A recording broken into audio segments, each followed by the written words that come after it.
Bienvenidos a Cuarto Intermedio, el programa del Colegio de Abogados. Roque, bienvenido. Gracias, Gonzalo. Bienvenidos amigos que nos siguen semana a semana por la señal de Somos Salta y un programa especial hoy que tiene que ver con nuestra provincia. Vamos a hablar de la reforma laboral, cómo impacta en Salta, vamos a hablar de la situación en Salta, un diagnóstico económico y social de la provincia de Salta, y vamos a convocar a 3 legisladores de distintas fuerzas políticas para hablar de distintos temas, ¿no? Primeramente vamos a entrevistarlo a Armando Caro Figueroa, que tiene que ver con la reforma laboral, luego con un economista que trabaja en el CONICET, que es Jorge Paz, y también 3 diputados provinciales nobles que inician su mandato en este año. Isabel De Vita, Julio Moreno y Héctor Chivarro. Así es, Gonzalo. Y también tenemos acompañando, ustedes verán, la artista del mes, en este caso la obra de Sofía López Rivas, quien presentó la semana pasada. Vamos hoy renovando cuadros, vive tu sueño, sueña tu vida, ríe, bueno, una obra con mucho color, acá tenemos mucha alegría. Light,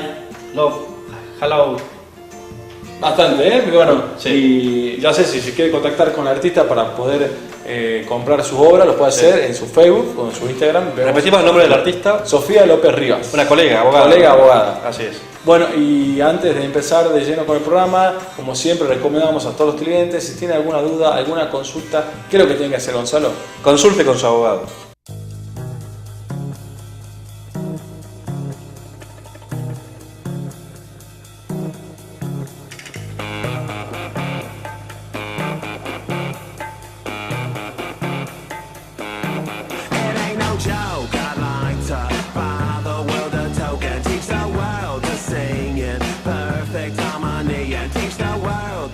Seguimos en Cuarto Intermedio, Roque, y para hablar de un tema sensible, el tema de la reforma laboral. Así es, Gonzalo, recordamos, amigos televidentes, que justamente hemos tratado este tema hasta incluso con colegas de España y de Brasil. Y de Brasil, efectivamente.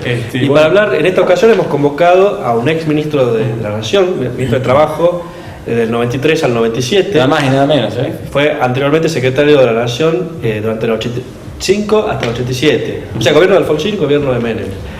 La pasó toda. Tratadista, autor del Tratado de Derecho a la Huelga y otros trabajos sobre derecho laboral, un especialista en la materia. Está con nosotros el doctor Armando Caro Figueroa. Un gustazo, muchas gracias por venir. Un gusto. Y bueno, para tocar este tema tan delicado, que decía yo, la pasaste a toda y bueno, te toca esta también ahora ver cómo se desarrolla y se desenvuelve esto. Bueno, yo tengo una visión crítica, después de estudiar bastante a fondo el proyecto del gobierno y su itinerario, es decir, cómo comenzó y cómo parece que va a terminar en el Congreso de la Nación. Me da la impresión de que en Argentina hace falta de verdad una reforma laboral integral, básicamente que ponga en línea la vida cotidiana del trabajo y de los sindicatos con la Constitución, cosa que hoy no ocurre porque la libertad sindical no está plenamente reconocida, a raíz de una vieja preferencia del peronismo por el sindicato único, que viene de los años 40, ¿no? Sí. Ahora, hay muchas formas de ver la reforma laboral, muchos puntos de vista. Uno es verla desde Salta. Entonces, cuando uno mira de Salta, digamos, hay cosas que son chocantes, hay cosas que faltan, hay cosas que a lo mejor pueden funcionar y hay cosas que notoriamente no van a funcionar en Salta, por mucho que la ley salga aprobada, ¿no es cierto? Así que me parece que este segundo enfoque, un enfoque desde Salta, es muy importante de hacer. Lamentablemente no parece que el gobierno lo esté haciendo, el gobierno provincial, tampoco los sindicatos. En general tenemos una visión fatalista de la realidad y decimos, bueno, todo eso viene de Buenos Aires, viene enlatado y lo que salga pues se aplicará un poco y seguiremos con el trabajo negro, o sea, sin aplicar mucho. Pero esa visión fatalista me parece que es equivocada, que ya somos una sociedad madura, intelectualmente madura también, que debiera de discutir a fondo sus problemas sin buscar el aplauso, la unanimidad, sino buscar a la gente que o conoce los temas, o tiene intereses, o se cree perjudicada, o simplemente tiene vocación por los asuntos del trabajo, y escuchar a todo el mundo. Exactamente. Ahora, lo que siempre me llamó la atención fue que durante el gobierno de Cristina Kirchner y durante el gobierno de Macri, ambas presidencias manifestaron en conferencias de prensa de la cantidad de juicios alarmantes, según ellos, de juicios laborales que existían, que esto era un impedimento para el crecimiento del país, inclusive acusando directamente al abogado laboralista. Sí. Bueno, eso es, en el caso de Salta, radicalmente falso. La situación de los números, la estadística de la Corte de Justicia, de la Superintendencia de Riesgo de Trabajo, marca que en Salta la litigiosidad laboral está bajo mínimos. O sea, que si la alta litigiosidad, que seguramente existe en algunas provincias de La Pampa o del centro del país, marca el éxito, el fracaso del sistema laboral, Salta debía estar exultante del empleo, debía ser un paraíso laboral, porque no hay litigiosidad. Eso es otro problema. Por ejemplo, los accidentes de trabajo, que son lo que ha movido a que el presidente exprese su crítica a abogados concretos y demás, a mi modo de ver, equivocadamente, en la zona núcleo, en la zona pampeana, digamos, hay algo así como 27 juicios laborales cada 10.000 trabajadores. 27 cada 10.000 por año. En Salta hay 2 juicios cada 10.000 trabajadores. O sea, la litigiosidad laboral en Salta, centrada en los accidentes de trabajo, no existe, no es un problema. Lo que sí es un problema es que los trabajadores se accidentan, se enferman, y no tienen protección ni medidas de prevención de los accidentes. Entonces, nosotros no podemos lanzar un ataque a la litigiosidad que en el fondo encubre una limitación al derecho de defensa y una limitación al derecho a acceder a la justicia, sino que debemos ver la realidad salteña tal como es. En Salta falta mayor acceso a la justicia y luego mayor celeridad de la justicia, ¿no? Claro. Esta reforma laboral va a dar trabajo a jueces y abogados, es reñida con la Constitución. ¿Cómo es tu mirada? Bueno, en todas las leyes de Argentina dan trabajo a los abogados, afortunadamente para los abogados, pero hay aspectos de la ley que pueden colisionar con la Constitución. Algunos de los que eran más notorios han sido quitados del proyecto. Entre el proyecto primero que presentó el Macri y el que fue al Senado, quitaron los temas más irritativos que afectaban a la Constitución y quebraban el derecho del trabajo, los principios fundamentales. Eso se han quitado. Ahora quedan algunas cuestiones que podrían ser objeto de tacha de inconstitucionalidad, sobre todo referido al despido, si el fondo de cese laboral no contempla ni va a contemplar en el futuro la indemnización por despido arbitrario, las garantías que marca la Constitución. O sea, es un tema que se ha puesto ahí por dar un aire de modernidad, un aire austríaco, digamos, porque eso es una institución que funciona en Austria, pero que no va a funcionar en Argentina porque no están dadas las condiciones, no dan los números, no hay cámaras empresarias dispuestas a aceptar una elevación brutal. O sea, ¿va a ser letra muerta que va a quedar ahí o va a ser una implementación que a los 2 años va a haber una reforma nueva? Bueno, mi impresión es que eso tal como está va a quedar en letra muerta.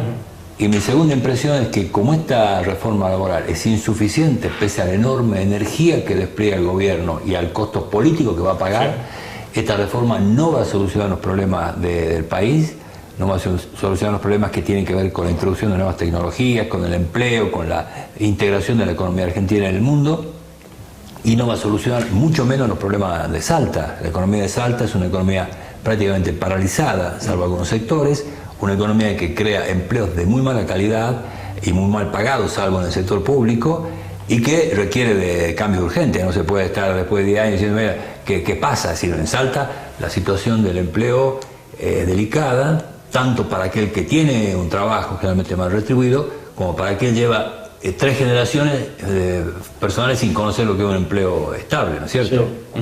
Un empleo formal. Un empleo, exactamente. Bueno, otro tema también tiene que ver con las bolsas de horas. Sí. ¿No es cierto? ¿En qué consiste? Uno lo escucha y ve que puede complementar horas, que dice que para algunos es una solución, ¿no es cierto? Para aquellos que tienen solamente licencias acotadas, ¿no es cierto? Y que pueden así obtener nuevas. Bueno, eso primero que ha quedado fuera del proyecto, lo quitaron al final, porque, en fin, tenía una seria resistencia sindical. Es cierto también que la forma como está regulada la distribución de la jornada de trabajo en la legislación argentina genera problemas, a veces problemas para el trabajador, que tiene asuntos familiares, que no puede atender, y a veces problemas para el empleador. Pero está cierto que estos problemas de distribución del tiempo de trabajo se van a mantener porque el gobierno se vio forzado a quitar el banco de horas, que además no era suficientemente equitativo, porque era prácticamente poner a disposición del empleador al trabajador sin derecho a compensación económica, que es lo que debe tener por el mayor esfuerzo, ¿no? Claro. Dentro es necesaria una reforma de los sindicatos también, digamos, porque una de las instituciones con baja credibilidad y además, entre ellas están los sindicatos. Sindicatos que no son transparentes, secretarios que están frente a los sindicatos hace más de 20, 30 años en algunos casos, que no representan, no tienen legitimidad con respecto a los trabajadores a quienes debieran representar. Y además, ¿cómo es su mirada, Armando? Bueno, hay una oligarquía sindical, clarísimamente. Mira los términos que estamos uniendo, ¿no? Sí. Oligarquía sindical. Claro, una oligarquía sindical que en algunos casos de una dinastía. Por ejemplo, el sindicato encargado de casa de renta, está el nieto del secretario general, ya había sido el abuelo. Ya no hablamos de padre y hijo, ya estamos hablando de terceras generaciones. Claro. Tercera generación, hay otras que son segunda generación, que en fin son sindicatos más conocidos, porque el padre sucede al hijo contemporáneamente. Ahí hay un grave problema de Argentina, para todo el país y además para el norte argentino, porque esa oligarquía sindical asfixia a los sindicatos locales, los asfixia económicamente y políticamente. Los sindicatos locales son prácticamente sucursales, delegaciones del sindicato central, ¿no? Sí.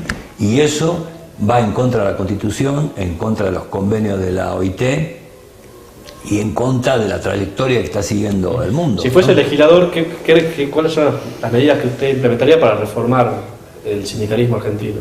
Bueno, a mí me parece que hay que restablecer la libertad sindical. Es decir, el gobierno ahí también se equivoca, el gobierno Macri, sí, cuando intenta retirar personería, cree que la mayor cantidad de sindicatos es algo malo para el país, y no es ni malo ni bueno, es lo que surge de la voluntad de los trabajadores, que sí, hay que respetar la libertad sindical. Sí. Pero está prevista en la Constitución. Exactamente, sí. O sea, mientras más sindicatos inscritos hay, expresan esa pluralidad que necesitan los trabajadores. Ahora, la reforma debiera de establecer, digamos, debería ir en la línea de lo que ha dicho la Corte Suprema de la Justicia de la Nación en los casos ATE, sí. Bueno, entonces, esto haría que, sumado a unas reglas que garantizan la democracia interna y la transparencia, evitaría esta oligarquía sindical que hoy tenemos, y además habría que dividir, separar la gestión del sindicato de la gestión de la obra social. No es posible que los secretarios generales de los sindicatos sean empresarios hoteleros, sí, y empresarios de la salud, porque esto les priva de, digamos, de la libertad, de independencia de criterio que tienen que tener para dirigir y representar a los trabajadores. Efectivamente, sí. Y además hacer que las obras sociales estén dirigidas por sindicatos que representan a los afiliados, cuando la obra social está constituida por no afiliados o afiliados a otros sindicatos, es quiebre el principio democrático, ¿no? Claro. Le quise la pregunta que la veo bastante difícil en cuanto a desarrollar, pero quisiera saber si, por tu visión, sí, se habla de, hablábamos en otro programa, por ejemplo, la flexibilización laboral, sí, lo que sí sucedía en Brasil, ¿no es cierto? Sí. Que estamos dentro de un marco, ¿no es cierto?, regional también. Existe, hablando del contrato de trabajo, de la relación laboral, un régimen que sea el más óptimo, el que haya demostrado mayor éxito, ¿no es cierto?, en el mundo, sí, al menos en Occidente. ¿Vos crees que existe un modelo a seguir? Bueno, lo creía en el pasado. Hoy me doy cuenta que ese modelo exitoso, si bien es cierto, hay dos grandes modelos, el modelo norteamericano, digamos, con despido más flexible, sí, despido libre, el modelo europeo con un estado de bienestar que tutela al trabajador. Esos mismos modelos en sus naciones de origen están en crisis, y no hay duda que intentar trasvasar eso a Argentina es una tarea ímproba, además imposible. El modelo va a tener que ir el modelo, también es imposible el modelo sindical de los años 40, que lleva 70 años como si fuera una cosa exitosa, y no lo es. Entonces vamos a tener que encarar tarde o temprano una reforma a fondo del sistema laboral, que además tiene que sintonizar con la nueva forma del trabajo, con los elementos que la cuarta revolución industrial está introduciendo en las fábricas y en los servicios, y que ya no soportan el corsé del viejo modelo industrial del obrero metalúrgico, del obrero ferroviario. Eso habrá que cambiarlo. Ahora habrá que cambiarlo de manera equitativa, no para favorecer al empleador y perjudicar al trabajador. Y una última conclusión es que si yo me preguntas qué habría que hacer en Salta, y en Salta lo que hay que hacer es empezar por agilizar las ventanillas. En Salta el problema no son los salarios de los trabajadores, así como no es la litigiosidad, sino es la pesadez de la administración pública. Ustedes que andan caminando, como yo, haciendo trámites, se dan cuenta que ahí está la quiebra de la competitividad salteña. Es imposible, prácticamente imposible, armar empresas en Salta. Es lo que decía Julio Moreno, el diputado. Claro, la SAS, por ejemplo, que dice la ley que se tiene que armar 24 horas, las sociedades por acciones simplificadas. A mí, que soy el primer SAS que está en Salta, está hecha por mí, pero un asunto de un emprendimiento personal, me llevó 4 meses. Y lo que la ley nacional dice 24 horas, en Salta son 4 meses. Eso no depende de la flexibilidad laboral, depende de que las oficinas del Estado provincial se pongan las pilas y sean más ágiles y supriman la duplicación de trámites y los trámites anacrónicos, ¿no? Claro, Salta que 24 horas pero con interés. Con 24 horas pero con interés. Un poquito más. Armando, como siempre, un placer tenerlo en este programa. Hacemos la pausa, ¿te parece, Gonzalo? Muchas gracias, Armando. Ya vamos con más corte intermedio, quédese por la señal de Somos Salta.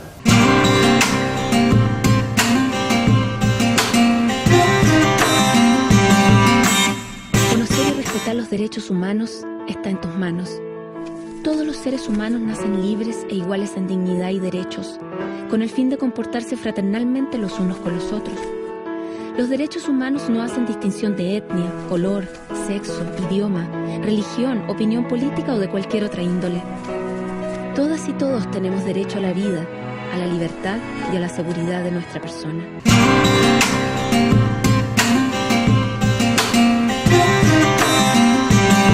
Seguimos en cuarto intermedio, Roque, para hablar un tema complicado, ¿no?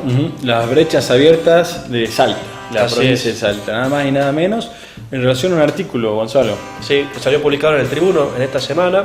Hemos convocado al autor de ese artículo, un investigador del CONICET, doctor en economía, doctor en demografía.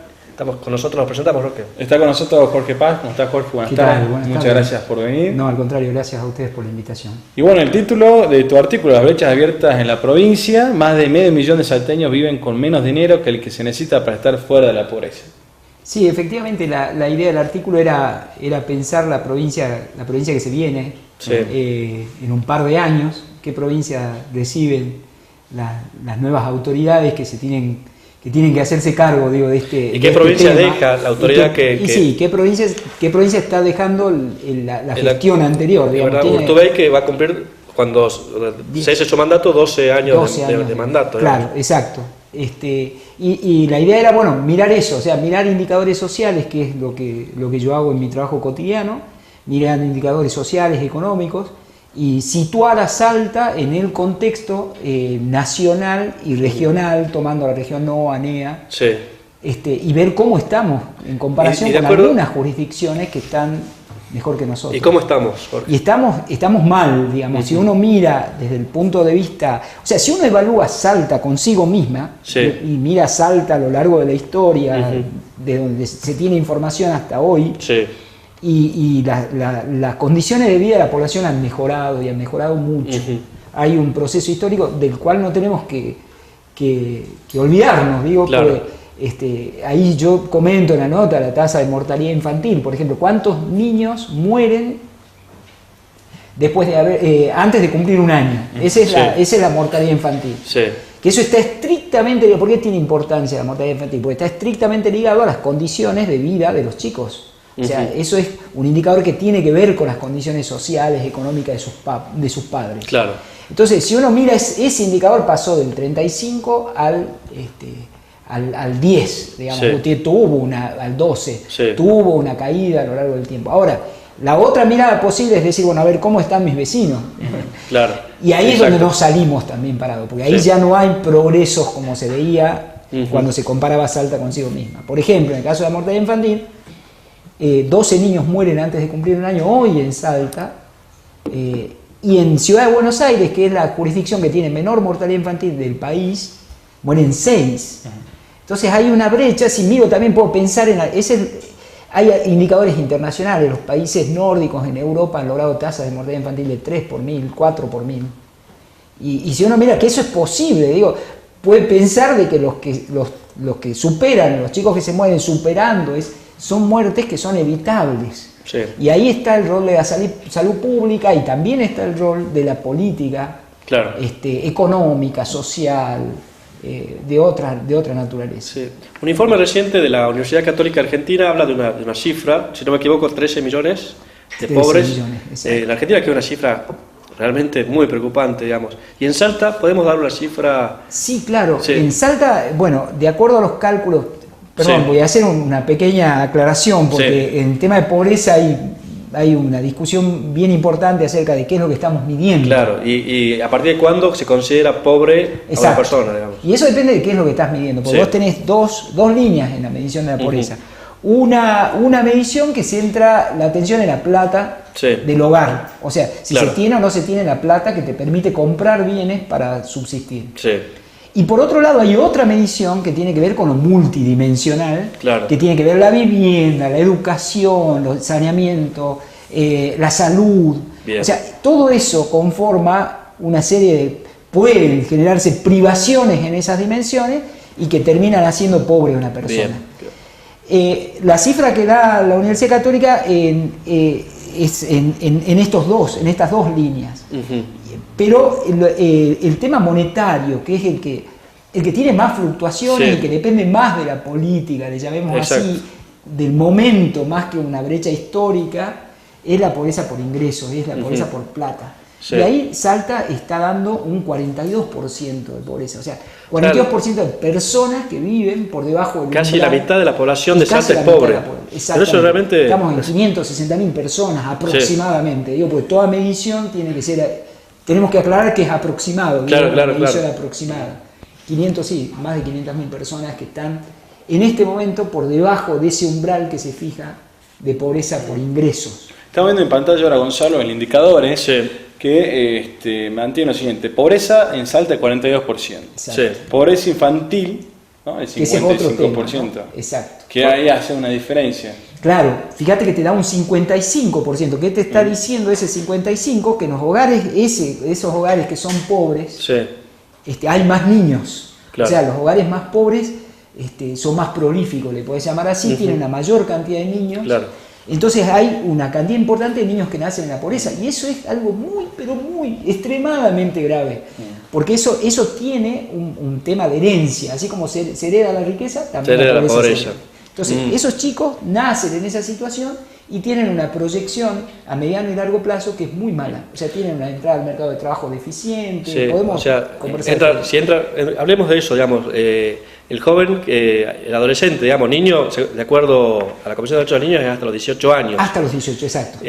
Hasta los 17, menos de 18. Claro, exacto. menos de 18. Y, digamos, ¿cómo es la inserción laboral del joven en Salta? Claro, el problema es que, bueno, está Sí. bien estudiado el tema de los primeros 1000 días, que se suele decir, Sí. que en el desarrollo cerebral y cognitivo, el chico de Sí. eso tiene consecuencias gravísimas en el momento que crece y tiene que estudiar y tiene que capacitarse para salir al mercado de trabajo. Sí, Y ahí tenemos un gran problema, porque si tenemos 55% de los chicos que hoy están sí, con problemas serios de insuficiencias de ingresos, claro, y en lo multidimensional también, o sea, hay deficiencia de vivienda, de saneamiento, etcétera. claro, Esos chicos van a ir al mercado de trabajo dentro de 18, 20 claro, años. exactamente. ¿En qué condiciones llegan?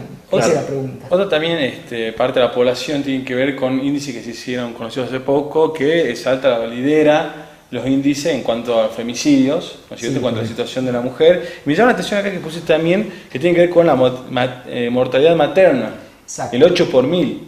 El 8 por 1000, y si lo comparas con el dato que ahí se está dando para Cava, para Ciudad de Sí. Buenos Aires, y creo que da el 2, Sí. claro, ahí hay una brecha tremenda. O sea, el porcentaje de mujeres, la cantidad de mujeres en proporción a la cantidad de niños nacidos vivos, es así se calcula el indicador, que mueren por causas relacionadas con el embarazo, el parto o el puerperio. Ese es un indicador de situación socioeconómica muy claro. Ahí tenés una brecha, cuadruplica el nivel que se están obteniendo en otras jurisdicciones. Ahí tiene que ver si explorás, si te zambullís en esa cifra, tiene mucho que ver el tema del aborto. Abortos que terminan en la muerte de la mujer. Claro. Que eso creo que es una discusión y esto sería un gran disparador, digo, para esa, o sea, una gran proporción de esas mujeres que mueren por aborto sí, exacto, clandestinos, etc. Y eso está estrictamente ligado al tema de pobreza. Claro. Por eso es un indicador que suele usarse para evaluar las condiciones de vida de la población, como la mortalidad infantil, por ejemplo.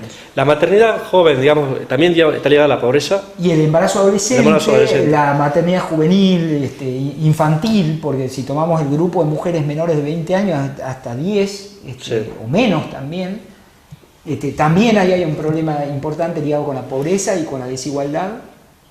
Y ahí también lidera la cifra, el 20% de los chicos que nacen hoy en la provincia provienen de madres menores de 20 años. 20%. Claro, sí. Algunos dicen que esa cifra tendría que ser muy cercana a cero.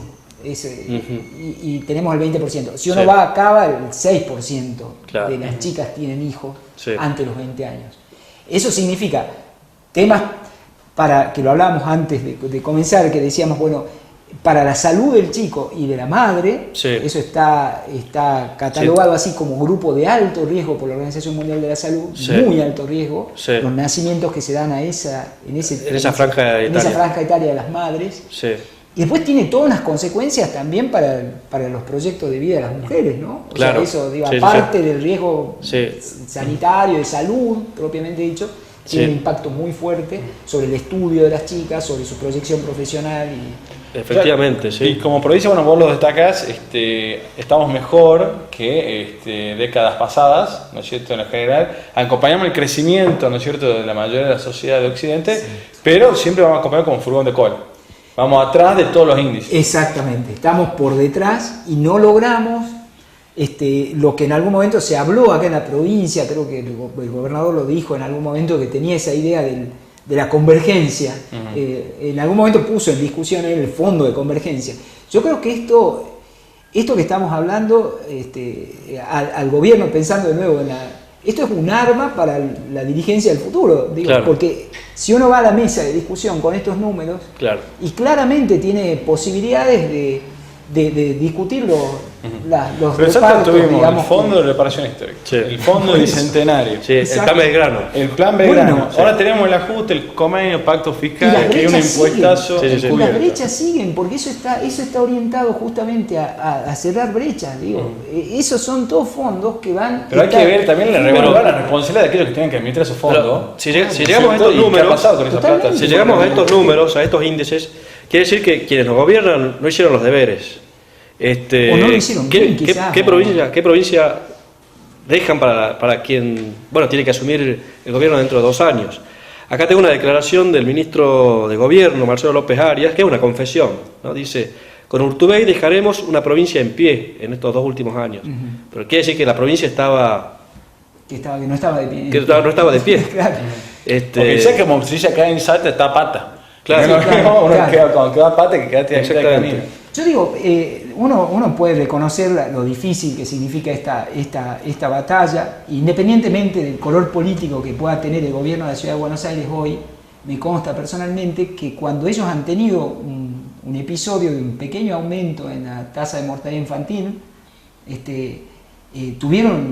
se movió todo el gobierno por detrás. Lo que dijo Rodríguez Larreta en ese momento: quiero saber qué chicos se murieron por causa a ese nivel, de ir a buscar la muerte que estaba haciendo al menos ese convenio. Yo digo, esto no es fácil, revertir esta tendencia histórica de la brecha y demás. Pero se necesita un compromiso más que nunca. Clarísimo. La verdad que un excelente diagnóstico de la situación en Salta, que tienen que tener en cuenta nuestros políticos, nuestros legisladores, quienes están a cargo del Poder Ejecutivo, porque son índices que hay que revertir. Justamente en el próximo bloque, Gonzalo, vamos a entrevistar a 3 nobles diputados provinciales, para tratar a partir de su banca, ¿no es cierto?, cómo converger y trabajar por una mejor Salta, y te agradecemos muchísimo, Perfecto. Jorge, por la visita. Muchas gracias. Recomendamos el artículo a aquellos que quieran consultar de nuevo, está en la página del Tribuno. Excelente, damos trabajo. Muchísimas gracias. Un buen diagnóstico, realmente. Muy amable. Muchas gracias, Jorge. chicos. Hacemos una pausa, ¿te parece, Gonzalo? Sí, y ya volvemos.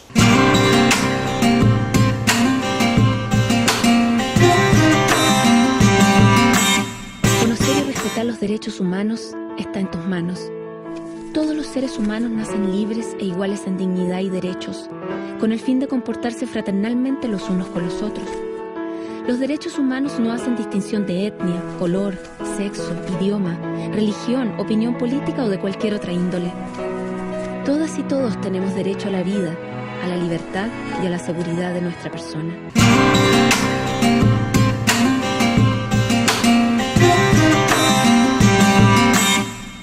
Seguimos en cuarto intermedio, Roque, y acá vamos a abrir una sesión legislativa prácticamente, ¿no? Así es, Gonzalo. Bueno, hemos querido comentar para que el informe que hemos presentado el bloque anterior no caiga en bolsa vacía, ¿no es cierto?, en el saco roto, sino que vamos a ver la opinión directa de aquellos que nos representan en la Cámara de Diputados de la provincia de Salta. Para eso hemos invitado a 3 nobles diputados, aquellos que inauguran su periodo. Sí, primer mandato. Mandato. Primera vez que ingresan a la Cámara de Diputados. ¿Los presentamos? Así es. Está con nosotros el doctor Héctor Chiván, abogado de la Unión Cívica Radical. Bueno, está con nosotros. Muchas gracias. Muchas gracias por la invitación. Está con nosotros también el economista y diputado por Salta Somos Todos, por Salta Capital, Julio Aurelio Moreno. ¿Cómo estás, Julio? Muy bien, gracias por supuesto por invitarme. Y está con nosotros la periodista Isabel De Vita, conocida. Sí, yo la veía siempre de larga trayectoria en esta provincia y flamante legisladora, diputada provincial por el Partido de la Victoria. Así es, y gracias al voto de confianza de la gente que nos permite ingresar a la Cámara, y realmente las sesiones que tuvimos hasta ahora han sido muy de fondo, con temas digamos en un marco de gran seriedad y escuchando la opinión de cada una de las representaciones de bloque en cuanto a integrantes de los diputados de la Cámara Baja, ¿no? Sí. Uno de los temas que queríamos traer a la mesa, venimos de un bloque en donde un economista hizo un diagnóstico de la provincia de Salta muy complejo, que preocupante, digamos, la pobreza en Salta, los datos son alarmantes y demás. ¿Cómo es su mirada con respecto a Bien, la pobreza tiene un análisis multifacético, digamos, en base a lo que puede ser las causas, los efectos, desde el punto de vista económico, tiene que ver también con los antecedentes. Ustedes hablaban de gobiernos que heredan a gobiernos anteriores, sí. y la verdad que cada gobierno tiene un rol importante en su mirada frente a la pobreza, ya sea inclusiva o no, al manejo mismo del presupuesto, como decía esta mañana, qué se prioriza en un presupuesto y después cómo se asigna, claro, ¿no?, lo que en ese presupuesto está establecido para cada área, para cada ministerio. Y fundamentalmente tiene que ver con el trabajo. Ustedes abordaron el tema laboral también profundamente, y hablar del trabajo es hablar de la dignidad.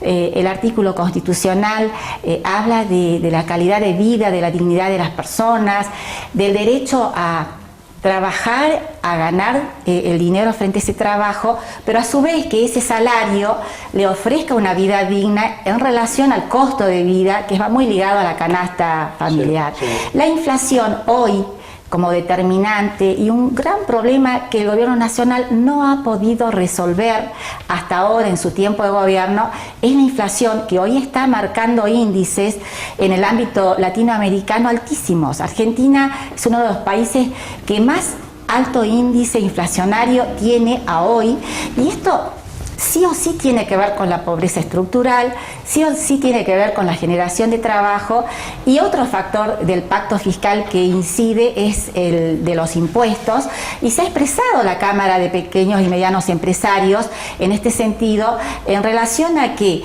si aumenta la carga impositiva, las pequeñas y medianas empresas, junto al aumento de tarifas y a otros tipos de gastos fijos, van a ver totalmente afectada la dinámica de su pequeña y mediana empresa. Y eso justamente llama la atención porque se aprobó en la Cámara de Diputados el famoso pacto del convenio fiscal, que era un puestazo Y si el único lugar donde se puede haber puesto una valla a ese intento, ¿no es cierto?, de impuestazo era justamente la Cámara de Diputados. Bueno, pero el tema es que todavía el oficialismo conserva cierta mayoría en orden a la aprobación de los proyectos que presentan. El oficialismo más algunos aliados, ¿no? Claro.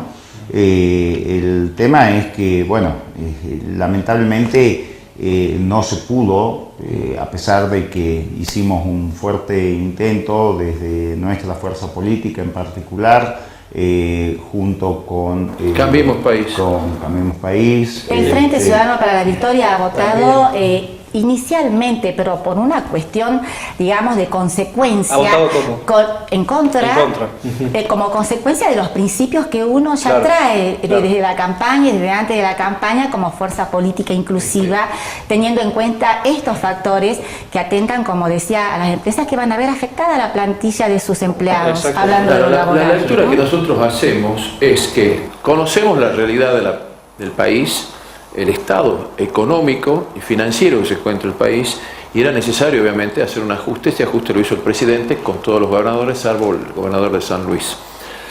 Este acuerdo se puso junto con la nueva ley esta del famoso impuestazo. Nosotros queríamos que se confirme, que se le diga a la sociedad, a la comunidad, de que sí, el gobernador aprobó un nuevo pacto fiscal en donde modifican todas las variables impositivas y demás, y la relación impositiva de nación con provincias. Pero en esa ley que íbamos a aprobar, o que se tenía que haber aprobado, o sea, se aprobó, mejor dicho, estaba también un gran impuestazo provincial. Eso a nosotros no nos explicaron para nada, para qué y en qué consistían y por qué lo iban a hacer el impuestazo. Entonces, la que nosotros coincidíamos y realmente estábamos convencidos de que sí, el costo de ese impuesto tenía que explicarlo el Poder Ejecutivo, el Poder Administrador. Claro. Que nos diga si es un problema de gestión, que nos diga que han bajado los impuestos, que nos diga que bajó la producción, que nos digan cuál es la realidad de por qué van a aplicar este famoso impuestazo. Eso es lo que discutíamos nosotros, y obviamente coincidíamos con los bloques de acá, de la colega, del doctor, de que no podíamos aprobar este famoso impuestazo. Obviamente el convenio que hizo el gobernador nos pareció que de alguna manera responde a la situación financiera que estamos viviendo, un proceso muy parecido a la crisis del 2001 en variables macroeconómicas. Entonces, apoyamos por un lado. Lo que nosotros queríamos era apoyar obviamente el pacto que hicieron los gobernadores con el presidente, pero que nos expliquen por qué este tarifazo que se iba a importar. Por eso nosotros pedimos un pacto, un cuarto intermedio, para que conozcan, por ejemplo, las cámaras de comercio, claro, las cámaras PYME, no tenían ni idea de este famoso impuestazo. Entonces, si lo vamos a pagar los consumidores, lo van a pagar las pequeñas y medianas empresas, que por lo menos mínimamente nos expliquen cuáles son las necesidades y qué es lo que pasa con la provincia. El tema de lo provincial no puede ser sacado de lo nacional. El pacto está enmarcado dentro de lo nacional y provincial, indudablemente. La nación al consumo lo viene deprimiendo desde antes del pacto fiscal, y la verdad que un consumo deprimido afecta a la pequeña y mediana empresa, afecta a todas las áreas, porque inclusive el costo del flete ahora se va a un 40% del costo de un producto. O sea, esto realmente afecta al consumo y afecta al consumidor. Por ende, estas medidas nacionales de ajuste después del endeudamiento se ha llevado a buscar una solución interna al déficit, y esto ha llevado a que el gobierno nacional implemente a las provincias determinadas actitudes impositivas, ¿no? Realmente esto es así. El tema, a nuestro entender, es el siguiente. El consenso fiscal, como se llama, que convocó el presidente y a todos los gobernadores que lo terminaron firmando, tiene por objetivo fomentar el empleo, fomentar la producción y, como consecuencia de ello, fomentar el empleo en todo el territorio nacional, mediante la eliminación de impuestos distorsivos y la merma de algunos impuestos. O sea, el objetivo es bueno, es sano, digamos. Lo que pasa es que el gobierno provincial, debido a este desmanejo, yo cuando tuve la posibilidad de exponer en la Cámara, dije de que este es un claro ejemplo, y quien nos precedió en el bloque anterior muestra realmente un claro ejemplo de mala praxis gubernamental, o sea, realmente una mala praxis gubernamental. Claro, yo porque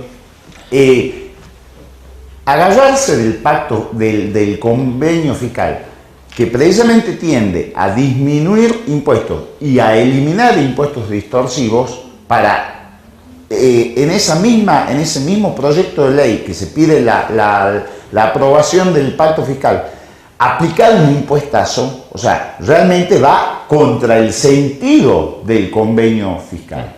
Y lo que el gobierno provincial intenta a todas luces es imputarle la responsabilidad de la situación económica, social de Salta al gobierno nacional, cuando esto es pura y exclusivamente responsabilidad del gobierno provincial. Que lleva 10 años. Hoy mismo estuvieron Yarade y el ministro de Economía en la Cámara, y también tienen esta actitud de deslindar todo tipo de responsabilidad, como si el gobierno provincial hubiese asumido el 10 de diciembre, y tirando las culpas al gobierno nacional, cuando el gobierno nacional a todas luces trata de ordenar el despiplume que dejó el kirchnerismo, y por otro lado está asistiendo a las provincias, y las ha asistido con el reconocimiento que le hizo del juicio de la Corte, con mucho fondo. Entonces, lo que decías vos, hay que averiguar, hay que investigar qué se hicieron con esos fondos. Claro. Parece que hagamos una pausa, Gonzalo. Vamos con el último bloque de corte intermedio. Quédese por las señales Somos Salta. Ya volvemos con más tema legislativo de la provincia de Salta.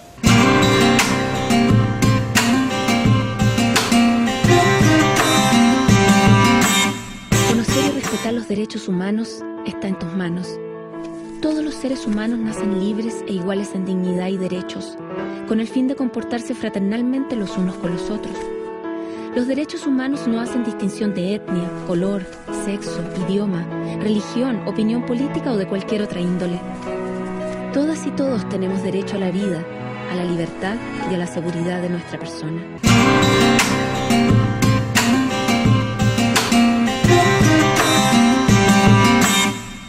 Seguimos en cuarto intermedio, estamos acá con 3 legisladores de distintas fuerzas políticas, hablando de distintos temas, pero ahora les queremos proponer distintos disparadores, digamos.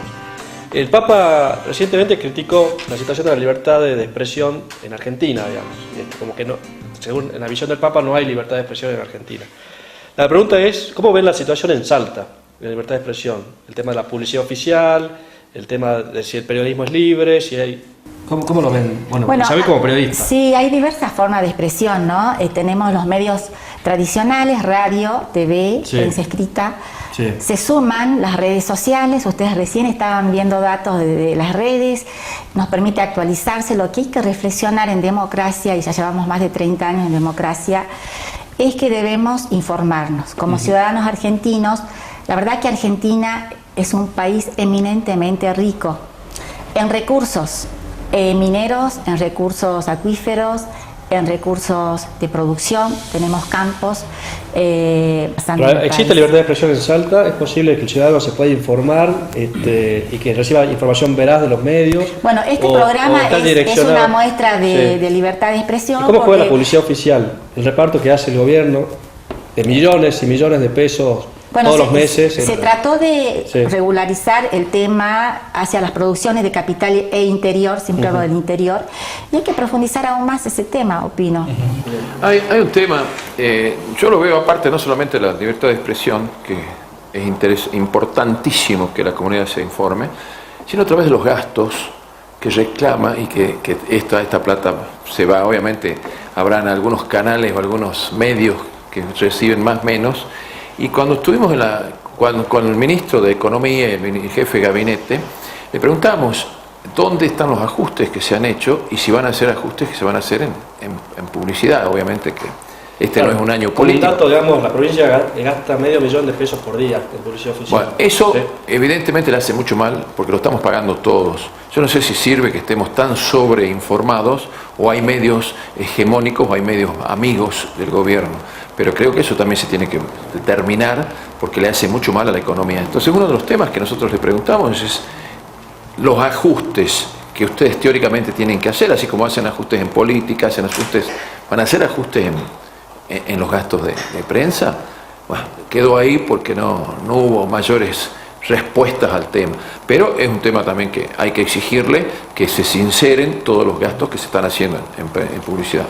Yo creo que es un tema que en Salta hay que regularlo dentro de un paquete de mejora institucional en orden a transparentar gastos, acceso a la información. La provincia no solamente en materia económica social tiene un déficit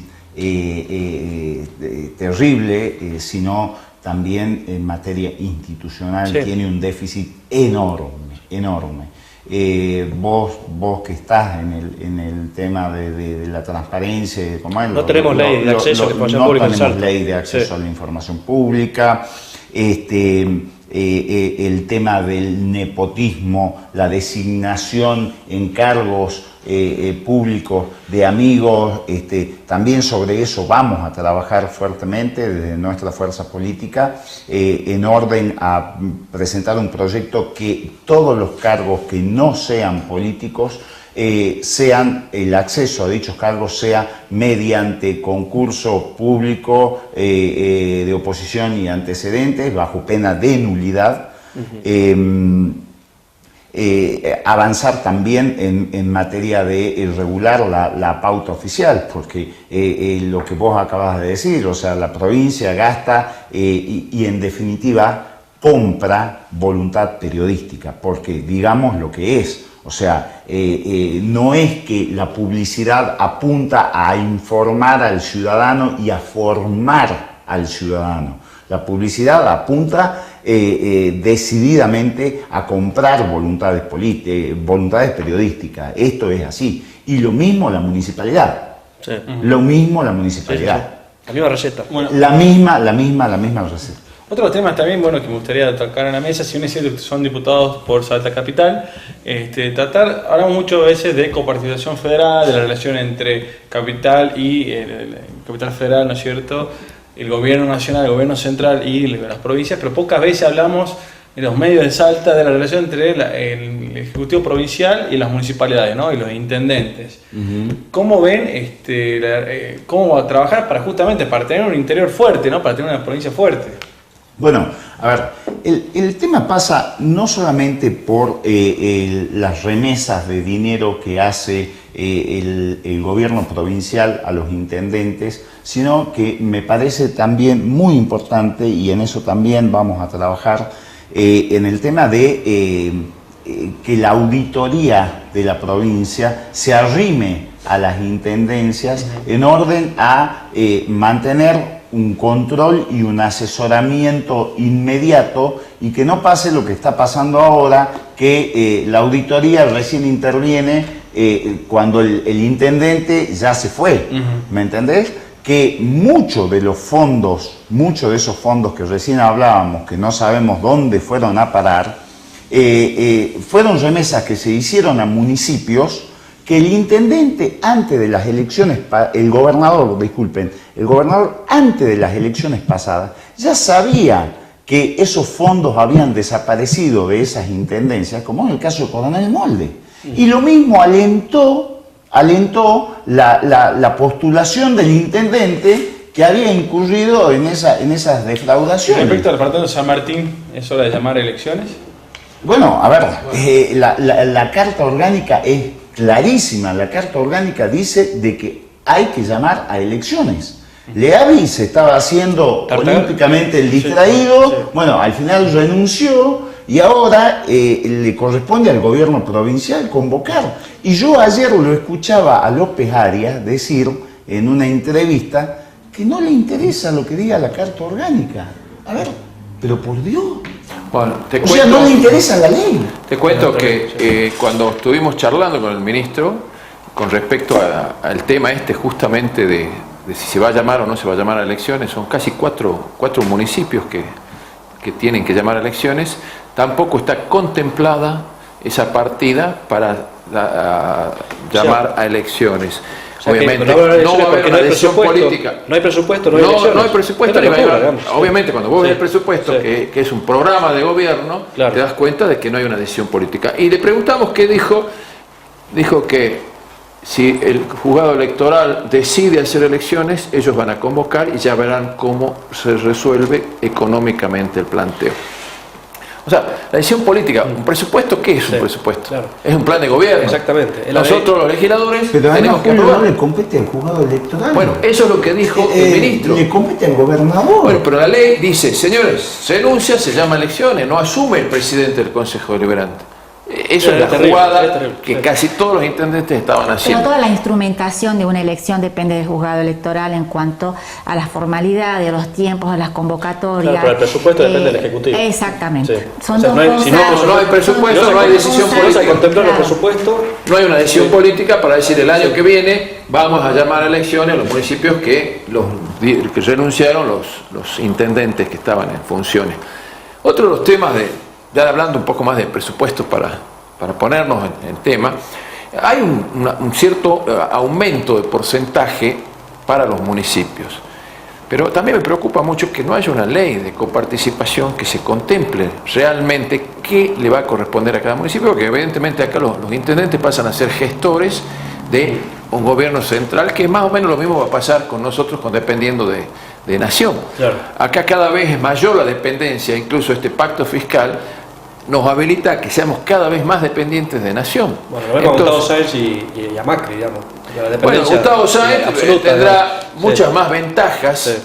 por eso estamos viendo todo lo que estamos viendo, pero va a haber otros municipios que no tienen las ventajas que pueda tener nuestro intendente y evidentemente tendrá que seguir haciendo Son gestiones. pocos los minutos que quedan, Roque, pero estamos en el Colegio de Abogados, el programa del Colegio de Abogados, hablar de la justicia, digamos. ¿Cuál es la mirada de los legisladores que están acá presentes con respecto a la justicia? Una de las instituciones que no tiene, digamos, dar un alto, en un banco exactamente porcentaje de credibilidad y demás, y de confianza. Los índices de confianza, la justicia está en los últimos escalones.